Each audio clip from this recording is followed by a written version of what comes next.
우리 옆에 분, 앞뒤 분들과 오늘은 이렇게 인사해 보도록 하겠습니다. 성도님, 지사님, 제가 얼마나 사랑하는지 아시죠? 하고 우리 인사하도록 합니다. 성도님, 제가 얼마나 사랑하는지 아시죠? 그러면 우리 대답을 해야겠죠? 여러분들, 옆에 분이 얼마나 사랑하는지 알고 계세요? 과연 옆에 분들 얼마나 사랑하는 것 같아요? 예? 몰라. 입니까? 저는 이렇게 대답할 것 같아요. 얼마나 사랑하냐고 물어보면 이렇게 대답할 것 같아요. 저는 주사님을 하늘만큼 땅만큼 사랑합니다 라고 얘기할 것 같아요. 여러분 누군가가 여러분을 하늘만큼 땅만큼 사랑한다면 좋겠어요? 안 좋겠어요? 우리 유미 집사님만 좋은 것 같고 나머지는 별로 안 좋아하시는 것 같아요. 저는 누군가가 저를 하늘만큼 땅만큼 그렇게 사랑해 준다면 정말 좋을 것 같아요. 그리고 그 사랑을 받기에 너무나도 기쁘고 행복하게 살아갈 수 있을 것 같아요. 왜냐하면 사랑이라는 건요 정말 위대한 힘을 갖고 있어요. 사랑은요 누군가를 행복하게 해주기도 하고요 정말 어려움 속에서 다시 일어날 수 있는 힘을 주기도 하고 그 사랑으로 인해 위대한 또 기적이 일어나기 때문에 어떻게 보면요 사랑은 정말 우리 인생에 있어서 없어서는 안 될 참 중요한 것 같아요. 그래서 오늘은 여러분과 함께 이 사랑이라는 주제, 사랑으로 하나 되는 공동체라는 제목으로 한번 은혜를 나눠보고자 합니다. 오늘 말씀은 예수님이 제자들과 마지막 식사를 하실 때 제자들에게 해주신 말씀이에요. 뭐라고 말씀하셨죠? 너희가 서로 사랑하라 라고 얘기해요. 근데 이것이 뭐라고 말씀하시냐면 새 계명이라고 하시면서 새 계명을 너희에게 주노니 서로 사랑하라 라고 말씀하셨다라는 거죠. 그리고 이어서 뭐라고 얘기를 해요? 너희가 서로 사랑하면 이로써 너희가 뭔가 됨을 알 수 있다고요? 내 제자가 됨을 알 수 있다라고 이야기하고 있다라는 거예요. 여러분 교회는 무엇이라고 생각하세요? 교회? 제가 예전에도 교회에 대해서 설교를 드린 적이 있어요. 교회는요 어떤 건물이나 제도라고 하기보다는 교회는 공동체라고 할 수 있어요. 예수님을 섬기는 사람들의 모임이라고 할 수 있죠. 하나님께 예배하는, 하나님의 말씀을 배우고 그 속에서 사랑의 교제를 나누는 공동체가 교회라고 할 수 있다라는 거예요. 그런데 이 교회, 공동체라고 하는 곳에 꼭 빠져서는 안 될 것이 있는데 그것이 오늘 여러분과 제가 나누려고 하는 사랑이라는 거죠. 그래서 교회는요 사랑의 공동체다라는 이야기를 하게 되는 거예요. 그러니까 교회라는 공동체, 이것은 어떻게 보면 사랑이라는 정체성 그걸로 인해서 묶여진 곳이라는 거죠. 여러분 사회는요 우리가 이렇게 얘기할 수 있어요. 사회는 사랑이라고 보다는 경쟁의 공동체라고 할 수 있어요. 사회는 어떻게 보면요 자기의 이익을 추구하는 곳이라고 할 수 있어요. 그러니까 어떻게 보면 사회는 사랑이 있기보다는 경쟁과 이기심 또 자기의 유익 그런 것들이 있는 것이죠. 근데 사랑이 있는, 그러면 사회 안에서 그래도 사랑이 있는 곳이 어디냐 여러분 생각하면 어디가 사랑이 있는 곳 같아요? 예? 정신병원. 여러분 사랑이 있는 곳은요 우리가 가정이라고들 많이 이야기를 해요. 왜 사람들이 가정이 사랑이 있는 공동체다라고 이야기를 하냐면 그래도 가정은 피는 물보다 진하기 때문이라고 얘기할 수 있죠. 뭔가 끈끈한 정이 사회보다는 가정 안에 있기 때문에 우리는 가정을 그나마 사회에 있는 여러 구성원 공동체들 조직 가운데 그래도 사랑이 있는 곳이다 라고 이야기한다라는 거예요. 어느 날 남편이 아내에게 그렇게 질문을 했대요. 여보, 내가 세상에서 가장 소중하고 사랑하는 것이 뭔지 알아? 라고 이렇게 질문을 했대요. 그랬더니 아내가 당연히 뭐라고 얘기할까? 자기라고 얘기할 것 같아서 눈이 반짝반짝 빛나면서 그 반짝반짝 빛나는 눈을 갖고선 남편 옆에 가서 몸을 이렇게 비비꼬면서 여보, 당신이 사랑하는 게 도대체 뭘까? 그렇게 얘기를 했대요. 그랬더니 이 남편이 아내를 바라보면서 한다는 얘기가 뭐라고 했겠어요?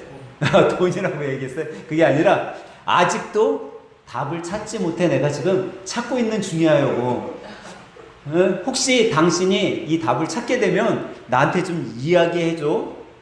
아직도 답을 찾고 있는 중이라고 이야기를 했다라는 거예요.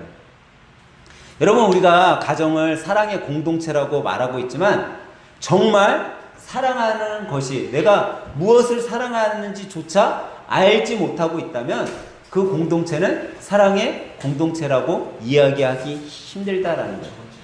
근데 우리가 여기 이 부분에 있어서 그리스도인으로 살아가면서 꼭 기억하고 알아야 될 것이 있는데, 그것은 뭐냐면요, 하나님이 여러분과 저를요 이 땅에 보내신 이유는요 사랑하며 살라고 보내셨다라는 거예요.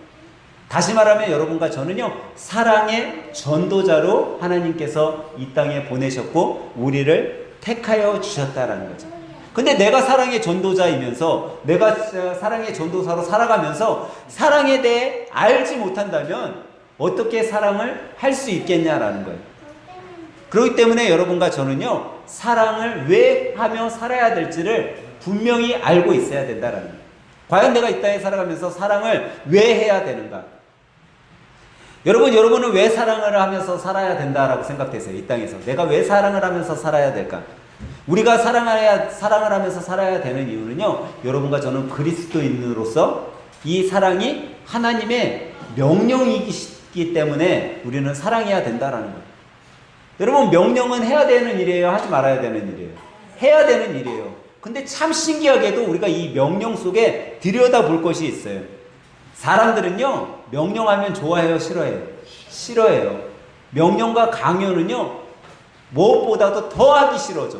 하고 싶었다가도 누군가가 나에게 강요하면 왜 강요해요 하고 오히려 안 해요.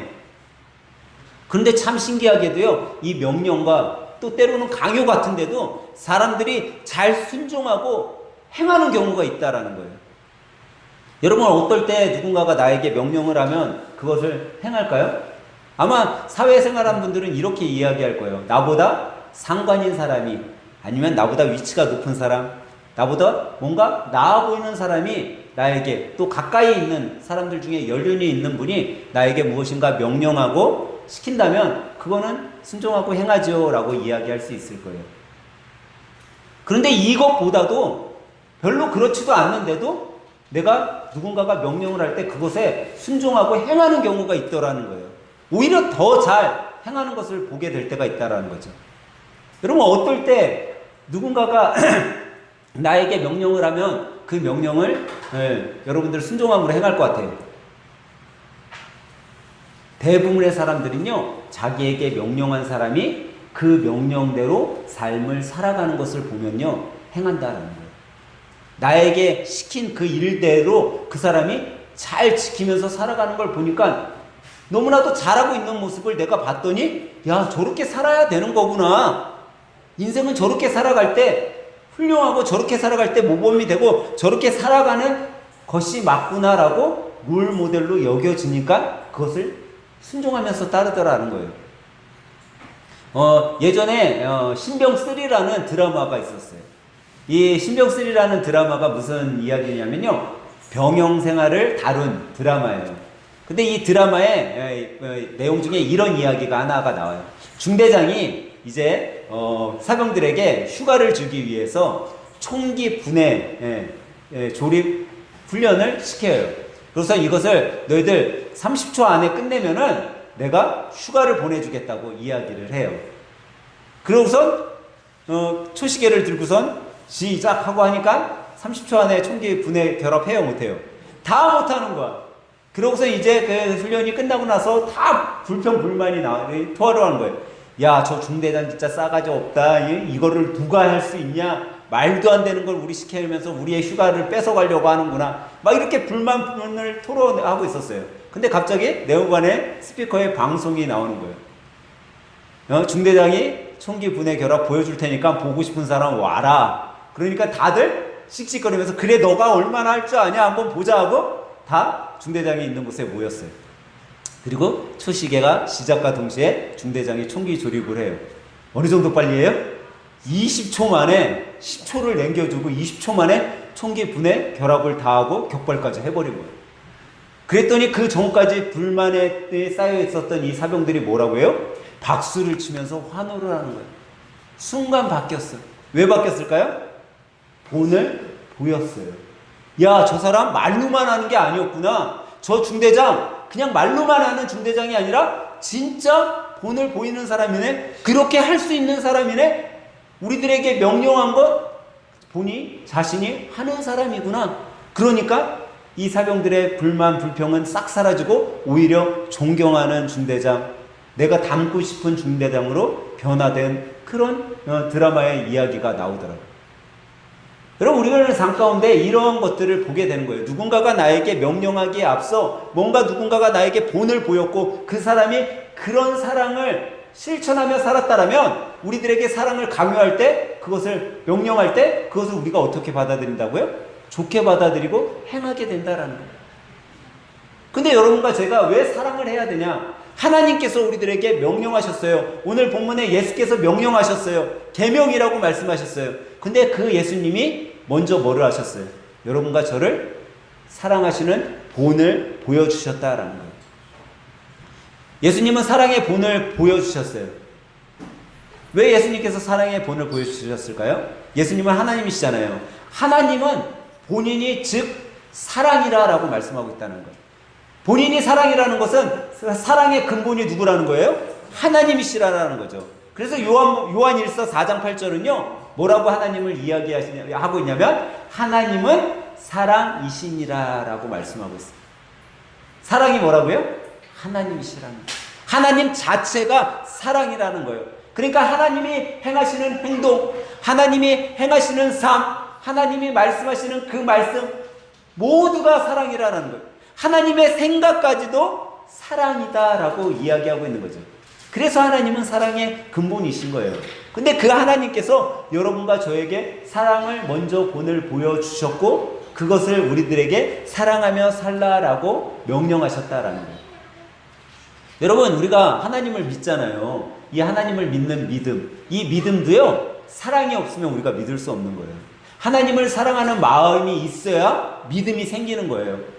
예수 그리스도를 사랑하는 마음이 내 안에 있어야 믿음이 생기는 거예요. 여러분, 연애해 보셨잖아요. 연애할 때 이 옆에 있는 사람, 지금 내가 연애하기 전에는 몰랐던 사람이잖아요. 그 몰랐던 사람이 어느 순간 내 마음속에 들어오고 내가 이 사람을 사랑하기 시작하게 되었어요. 사랑하게 되었어요. 사랑하는 사람이 됐어요. 여러분, 믿어요, 안 믿어요? 네? 아, 다들 지금 옆에 있는 사람 별로 믿고 싶지 않은 것 같아. 네. 여러분, 믿지 않으면 결혼할 수 있겠어요? 믿지 않으면 연애할 수 있겠어요? 믿으니까 결혼하는 거예요. 네. 제가 종희 형제한테, 종희 형제, 나 한 100만 원 필요하니까, 100만 원만 좀 오늘 통장으로 좀 입금해줘. 그랬다고 얘기해보세요. 아, 목사님, 제가 믿겨지지가 않는데, 갚을까 말까, 이거 믿겨지지 않는데, 이런 고민이 있어. 선뜻 못 주잖아요. 근데, 내가 사랑하고 내가 아끼는 다빈자매가, 오빠, 나 한 100만 원 필요한데, 이거 지금 꼭 쓸 때 있는데 내가 한 달 후에 줄 테니까 좀 입금해줘. 라고 얘기를 했대 봐. 더 안 줘요?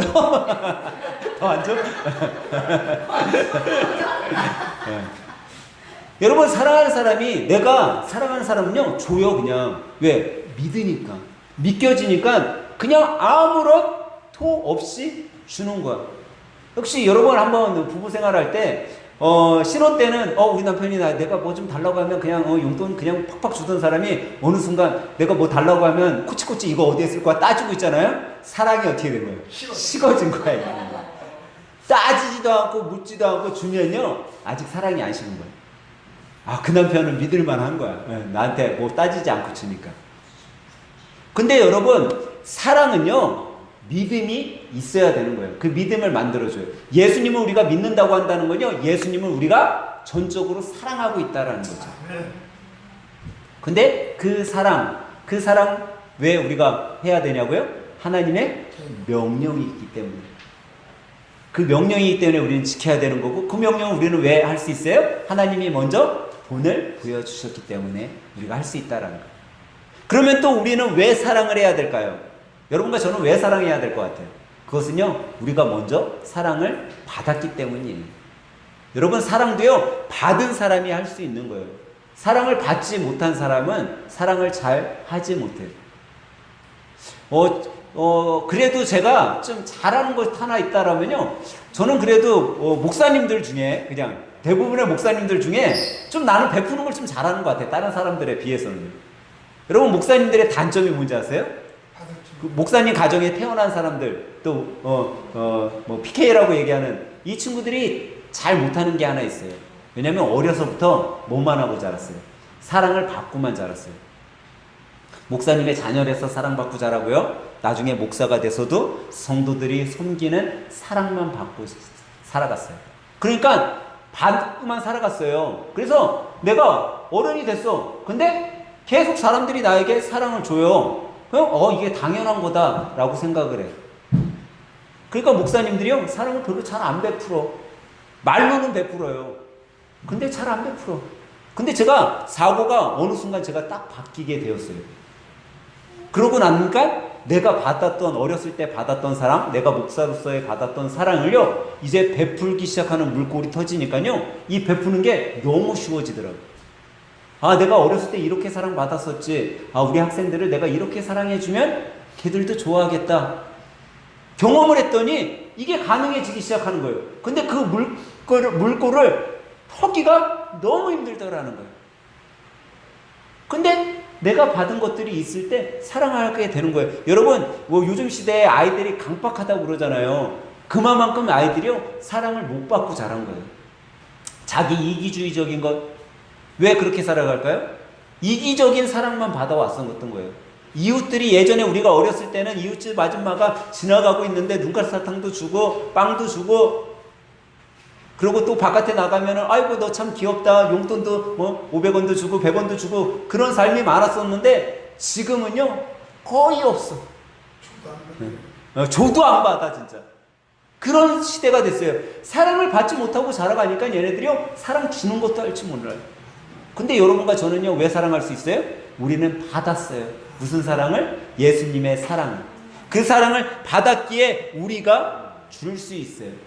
근데 여러분과 제가 어때서 예수님의 사랑을 받았냐라는 거예요. 여러분과 제가 잘나서 받았어요? 우리가 뭔가 좋은 위치, 높은 위치, 뛰어난 지식을 갖고 있어서 사랑을 받았어요? 절대 그렇지 않아요. 바울 사도는요, 로마서 5장 8절에 여러분과 제가 어떨 때 사랑을 받았는지 이야기하고 있어요. 이렇게 말씀하고 있어요. 우리가 아직 죄인 되었을 때 그리스도께서 우리를 위하여 죽으심으로 하나님께서 우리에 대한 자기의 사랑을 확증하셨느니라 라고 말씀하고 있어요. 여러분과 제가 뭐 할 때요? 죄인 되었을 때. 여러분과 제가 예수님을 사랑하고 있으려고 가지고 하나님이 우리를 사랑해 주신 게 아니라는 거예요. 여러분과 제가 높은 위치에 정말 사장을 하고 있어서, CEO를 하고 있어서, 아니면 대학 교수를 하고 있어서 우리를 사랑해 주신 것이 아니라, 여러분과 제가 어떨 때 사랑하려 해주셨다고요? 죄인 되었을 때. 내가 의인이라서 해주신 것이 아니라 내가 죄인으로 살아가고 있는데 그런 죄인된 나를 주님께서 사랑해 주셨다라는 거예요. 여러분, 여러분들이 어려운 일 당하고 힘든 일 당할 때 찾아올 친구 있으세요 혹시? 내가 좀 어려운 일에 당했어. 그러면 이 친구는 내가 이렇게 어렵다고 하면 단번에 뛰어올 친구야 라는 친구들 있으세요? 다들 한 명도 없는 또 표정을 지으셔. 여러분 한번 생각해 보세요. 지금은 없어. 근데 있다고 생각해 보세요. 나는 정말 힘들 때 이 친구가 나에게 찾아올 거야 하는 친구가 있다라고 생각해 보세요. 근데 그 친구가 내가 힘들 때 분명히 올 친구인데 이 친구가 어느 날 어려움에 처하게 되었어요. 누군가가 도와주지 않으면 얘가 그 어려움에서 나올 수 없을 것 같아. 그걸 내가 알았어. 그럼 여러분들 가서 돕겠어요? 안 돕겠어요? 돕지요. 왜? 그 친구도 내가 어려우면 분명히 와줄 친구라는 확신이 있으니까. 근데 여러분 만약에 여러분을 맨날 만날 때마다 해코지하고 악을 행하고 나를 힘들게 하는 사람이 어려움에 처하게 됐어요. 그걸 내가 알게 되었어. 내가 가서 도와주면 그 사람이 일어날 것 같아. 그러면 여러분 그 사람 가서 도와주겠냐라는 거예요. 도와주겠어요? 안 도와주겠어요? 우리 유민사님은 그래도 도와준대. 네. 저는 아직도 저 정도의 그런 마음을 못 갖고 있어서요. 저는 못 도와줘요. 못 도와줘. 저는 그래도 나한테 해코지 안 하고 나한테 뭐 피해를 안 주는 사람이 어려움에 처했다라면 가서 도와줄 것 같아요. 근데 저를 너무 힘들게 하고 만날 때마다 정말 삥을 뜯고 그러는 사람이라면 그 사람이 어려움에 처했다면 저는 모른 척하고 갈 것 같아요. 아직까지도. 그런데 오늘 하나님께서 그런 여러분과 저에게 뭐라고 말씀하셨어요? 너가 아직 죄인 되었을 때 내가 너를 사랑했다라고 말씀하신다라는 거예요. 이 말씀이 저한테 들어오더라고요. 야, 나는 지금까지 나를 사랑해주는 사람만 사랑하고 그나마 나에게 악을 행하지 않았던 사람들에게는 그래도 내가 선을 행하며 사랑하려고 노력하며 살았는데 나는 나에게 악하게 하는 사람, 나를 힘들게 하는 사람은 사랑할 줄 몰랐는데 하나님은 내가 성화돼서 내가 의인으로 살아서 나를 사랑해 준 것이 아니라 내가 죄인 되었을 때 내가 정말 예수 그리스도를 욕하며 살아갈 때 내가 하나님을 모른다 부인하며 살 때 찾아오셔서 나를 사랑해 주셨는데 내가 그 사랑을 받은 자로서 내가 나에게 힘들게 한다고 나를 조금 어렵게 한다고 그 사람들을 사랑하지 않고 살아가면 되겠나 하는 그 깨달음을 주님께서 주시더라고요. 그래서 다시 도전해보고 싶은 마음이 들었어요. 그래, 나에게 좀 힘들게 하고 나를 어렵게 하는 사람도 내가 좀 사랑해보자.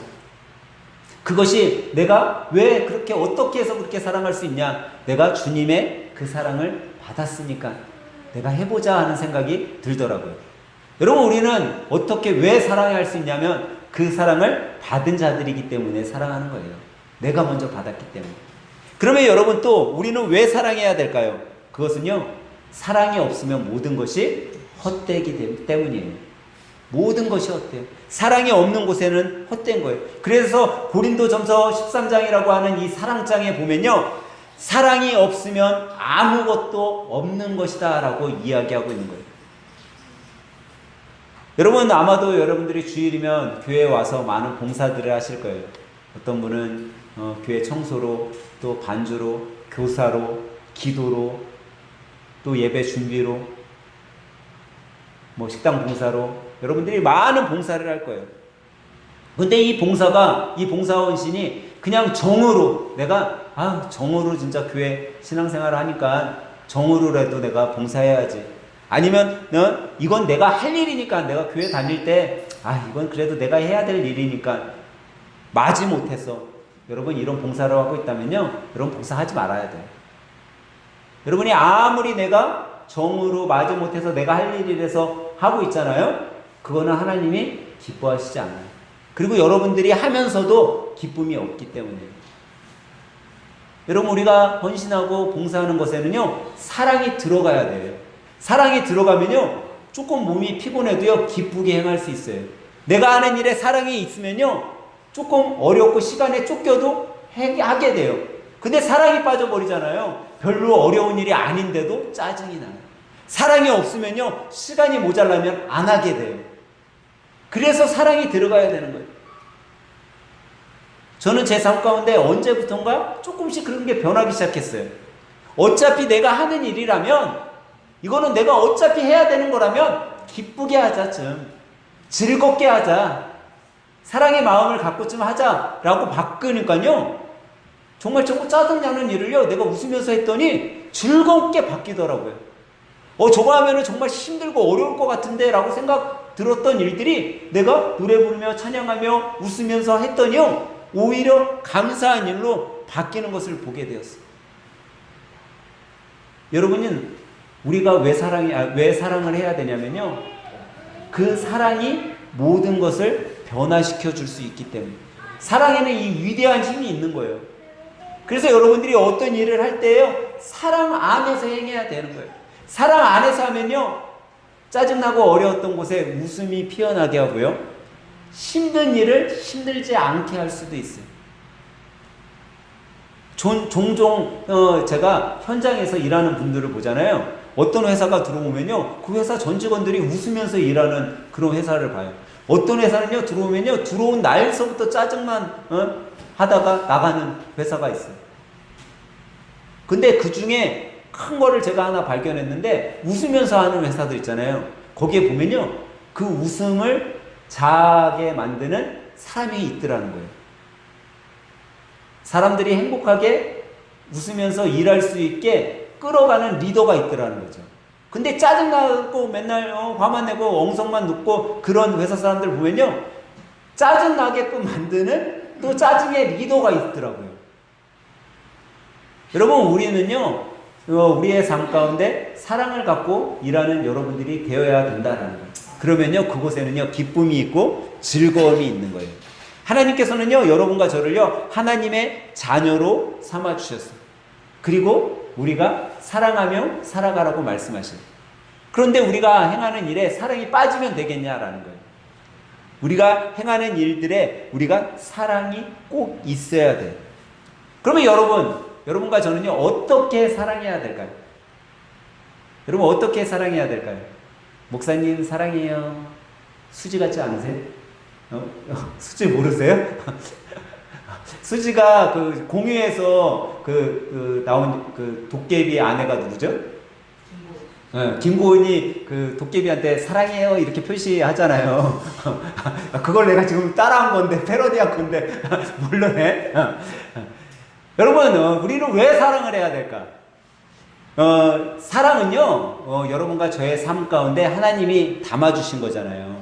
근데 이 사랑하는, 우리가 사랑을 어떻게 해야 되냐면, 그 사랑 안에 꼭 행동이 따라와야 된다라는 거예요. 행동이 없는 사랑은요, 사랑이 아닌 거예요. 성경은 분명하게 이렇게 말씀하고 있어요. 요한일서 3장 18절에 보면, 자녀들아, 우리가 말과 혀로만 사랑하지 말고 행함과 진실함으로 하자라고 이야기하고 있어요. 여러분, 말과 혀로 사랑하는 거 쉬워요, 안 쉬워요? 쉬워요. 근데 쉬운데도 말과 혀로도 사랑하지 못하는 사람들도 수없이 많아요. 그러니까 성경은 뭐라고 얘기하고 있어요? 우리가 말과 혀로만 사랑하지 말고라고 이야기를 했어요. 사랑하지 말아라라는 게 아니에요. 말과 혀로도 뭐 하라는 거예요? 사랑하라라는 거예요. 근데 그것만으로 사랑하면 안 되고 따라와야 될 것이 있는데, 그게 뭐냐면 행함과 진실함으로 하라는 거예요. 그러니까 사랑에는요, 행함이 따라오지 않으면 그건 사랑이 아닌 거예요. 내가 누군가를 사랑하고 있다면요, 그냥 울리는 꽹과리처럼 외침만 있어야 되는 것이 아니라 꼭 행함이 따라와야 돼요. 그래서 행함이 없는 사랑은요, 믿음하고 똑같아요. 행함이 없는 믿음은 성경은 무슨 믿음이라고 했어요? 죽은 믿음이라고 했어요. 행함이 없는 사랑 역시 죽은 사랑인 거예요. 제가 요즘에 이제 어깨가 아파서 한의원에 가잖아요. 한의원에 가면은 아픈 데다가 뭘 놔요? 침을 놔요. 그래서 제가 어저께 한의원에 갔는데 침을 놓는데 너무 아픈 거야. 놓는 데마다 너무 아픈 거예요. 그래서 한의사 선생님한테, 원장님 침 놓는 데가 너무 아파요. 그랬더니 그분이 저를 한 대 딱 때리면서 뭐라고 하는지 아세요? 아파야 낫지. 아파야 낫지. 좀 비슷했어요. 네, 저보고 꽃미남이라고 그분이 불러주는데, 꽃미남, 살아있으니까 아픈 거야. 살아있으니까 아픈 거래요. 네. 여러분, 우리가 사랑을 하잖아요. 누가 사랑할 수 있어요? 살아있는 사람이 할 수 있어요. 근데 이 살아있는 사람이 뭘 해야 되냐? 행해야 된다는 거예요. 여러분이 말로만 누군가를 사랑한다 아무리 해도요, 행함이 없으면요, 그거는 사랑하지 않는 거예요. 친구, 내가 너를 너무나도 사랑해, 너무나도 사랑해. 그런데 한 번도 와서 나를 만나보지 않고 내가 어려움에 처했는데 쳐다보지도 않는다면 그 친구는 저를 사랑하지 않는 거예요. 행함이 따라야 되는 거죠. 그러면 여러분, 사랑은 또 어떻게 우리가 할 수 있을까요? 사랑에는 무엇이 있어야 될까요? 사랑에는요, 행함이 있을 때 뭐가 있어요? 꼭 내 희생이 따라요. 희생. 사랑에는요, 자기 희생이 따르는 거예요. 내가 어려움이 있을 때 달려와주는 친구, 그냥 달려오는 거 아니에요. 자기의 시간, 자기의 노력, 물질까지도 주기 위해서 그 친구가 달려오는 거죠. 성경은요, 그런 희생의 사랑, 친구에 대한 그런 사랑을요, 이렇게 표현하고 있어요. 요한복음 15장 13절에 보면, 사람이 친구를 위하여 자기 목숨을 버리면 이보다 더 큰 사랑이 없느니라 라고 이야기하고 있어요. 여기서 뭐라고 했다고요? 친구를 위해서 내 목숨까지. 여러분, 목숨 주는 게 쉬워요, 어려워요? 어렵죠. 그런데 자기 희생을 주는 거라는 거예요. 우리 교회도 중학교 학생들이 있는데, 여러분, 중학생들 중에 또 뭐 이렇게 우리 대학생들 중에 엄마 아빠가 학교에 이렇게 데려다 주는 친구들이 있어요. 좀 학교가 멀어서 또 차로 이렇게 데려다 주는 친구들이 있어요. 근데 이 친구들 가운데 이렇게 생각하는 친구들이 있어요. 엄마 아빠니까 뭐야, 나 데려다 주는 게 뭐 한 거야? 당연한 거야. 그렇게 생각한다라는 거예요. 근데 여러분, 세상에요, 당연한 일은 없어요. 당연하게 생각하면 안 된다라는 거예요. 엄마 아빠기 때문에 당연해. 나 학교 데려다 주는 거. 근데 여러분, 한번 반대로 생각해 볼게요. 학교는 누가 가는 거예요? 내가 가는 거예요. 엄마 아빠가 가는 게 아니잖아요. 근데 얘네들은 내가 엄마 아빠 위에 학교를 가준다라고 생각을 해요. 그럼 학교 가서 뭐 해야 돼? 엄마 아빠를 위해서 간 거면 전교 1등 해야지. 엄마 아빠 위해서 왔으면. 아니, 전교 1등은 못하더라도 반에서 1등 정도는 해야지. 그 엄마 아빠를 위해서 가준 거 아니에요. 그런데 그렇게 생각하지 않으면서 엄마 아빠가 학교 데려다 주는 건 당연한 거고, 엄마 아빠가 나 위해 이렇게 해주는 건 당연한 거고. 여러분, 세상에 당연한 건 하나도 없어요, 여러분. 오히려 엄마 아빠 편에서는요, 애들 키워놓고 중학교 정도 됐어요. 그러면 학교 안 가고 차라리 저기 역전 가서 껌 몇 통 주고서 야, 껌 팔아와. 그러면 엄마 아빠한테는 더 이득이야. 그게 더 이득인 거예요. 얘한테 돈 안 들어가고 얘가 돈 벌어오고. 근데 그러지 않잖아요. 왜 그러지 않아요? 내 자식을 너무나도 사랑하니까 내 시간, 내가 조금 아침에 더 쉬고 싶은데 그 눈을 비비고 학교에 데려다 주고 아침을 챙겨 먹이고 소지품을 챙겨서 학교에 보내고 희생을 하는 거예요. 내가 사랑하니까. 사랑에는 희생이 들어가야 되는 거죠. 여러분, 좀 오래된 소설인데 존 오웬이 쓴 마지막 입새라는 소설 들어보셨어요? 좀 아주 오래된 소설인데, 마지막 입새, 이 소설이 워낙 유명했기 때문에 읽어보신 분도 있을 거예요. 이 소설에 보면은 수라는 친구하고 존 씨라는 친구가 나와요. 얘네들이 이제 화가의 꿈을 꿈꾸고 이제 아주 허름한 자취방에서 생활을 해요. 근데 이 시대 때가 너무 시대가 오래전이었기 때문에 폐렴에 걸리면 죽는 거야. 근데 존 씨가 그만 폐렴에 걸리게 되었어요. 그 죽음이 임박해 왔는데 창문 너머로 나무가 있는데 나무에 이파리들이 무성하게 있었어요. 근데 자기가 그 잎사귀를 보면서 마음에 그런 생각이 하는 거예요. 저 잎사귀가 다 떨어지면 나도 죽을 거야. 그런데 바람이 불고 막 그러니까 잎사귀들이 하나 둘씩 떨어졌어요. 근데 그거를 이 친구 수가 듣게 돼요. 존 씨가 저런 생각을 갖고 있구나. 근데 그 친구들이 이야기하는 것을 옆 방에 있던, 옆에 살던 배어머니라는 화가가 있었어요. 늙은 화가였죠. 늙은 화가인데 이 화가는 유명한 화가가 되기 위해 꿈을 펼치는 화가였어요. 너무 잘 그림도 그려요. 근데 이 화가가 어떻게 하다가 그 얘기를 들은 거예요. 근데 그 다음날 밤 천둥 번개가 치고 비바람이 거세게 부는 거예요. 바깥에 창문을 보니까 잎새가 어때요? 하나 둘씩 다 떨어지고 있는 거예요.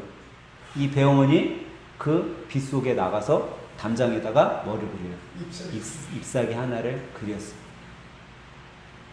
존 씨가 그 비바람 폭우 속에 아침에 야, 이제 잎새가 다 떨어졌으니까 나도 죽겠구나 하고 창문을 열어서 봤더니 어때요? 나무에 잎새 하나가 포트에 있는 거야. 아직 남은 잎사귀가 있네? 이 존 씨는 그 남은 잎새 하나를 바라보고 희망을 갖기 시작했어요. 야, 이 모진 비바람에도 저렇게 붙어있고 남아있을 수 있구나. 그 희망을 갖고 존 씨는 살아나게 돼요. 근데 알아볼까 봤더니 그 모진 비바람 속에 배어머니 나가서 그림을 그리다가 이 배어머니는 비를 맞고 감기에 걸려 폐렴으로 죽게 되었어요. 여러분, 한 사람의 사랑이 한 소녀를 살리고 자신은 죽었어요. 여러분, 사랑에는요, 이렇게 희생이 따라오는 거예요. 여러분, 우리가 인생을 살아갈 때 여러분 꼭 기억해야 될 것이 있어요. 그것도 그리스도인으로서 여러분들이 살아간다면 사랑은요, 선택이 아니라 하나님의 명령이시라는 사실이에요. 여러분들이 살아가는 데 있어 내 주위에 있는 사람들을 여러분들이 사랑하고 살아간다면 여러분은 지금 예수님의 하나님의 그 명령을 잘 준행하며 살아가는 분들이라는 사실이죠. 여러분, 우리 하늘샘 교회가 사랑으로 하나 되는 교회가 될 때 세상 사람들은요, 우리 교회를 사랑의 교회, 정말 하나님이 원하시는 합당한 교회로 여길 거예요. 여러분, 우리 종종 이렇게 생각할 때가 있어요. 세상 사람들이 교회를요, 뭐로 판단하는지 아세요? 우리는 그렇게 이야기하는 경우가 많아요. 야, 교회 크기를 보고 이야기를 하지. 야, 세상 사람들은 교회 성도들을 보고 이야기를 하지. 야, 저 교회에 어떤 커리큘럼이 있는지, 어떤 프로그램들이 많이 진행되고 있는지를 이야기하지. 근데 그렇지 않아요, 여러분. 세상 사람들은요, 교회를 뭐로 판단하는지 아세요? 저 교회에 사랑이 있나 없나로 판단하고 있다는 거예요. 저는 이 아침에 우리 교회가 정말 하나님이 원하시는 그런 교회, 또 세상 사람들이 인정하는 그런 교회가 되기 위해서는요, 예수님이 우리들에게 주신 그 사랑이 넘쳐날 때 그런 교회가 될 줄 믿습니다. 오늘 이 아침에 하나님이 우리에게 주신 이 말씀을 마음에 새기고 우리가 속해 있는 공동체 속에 서로의 사랑을 나누며 전하며 사랑의 전도자로 살아가는 하늘샘 가족들, 하늘샘 사랑의 전도자들이 다 되시길 예수님의 이름으로 간절히 축원합니다.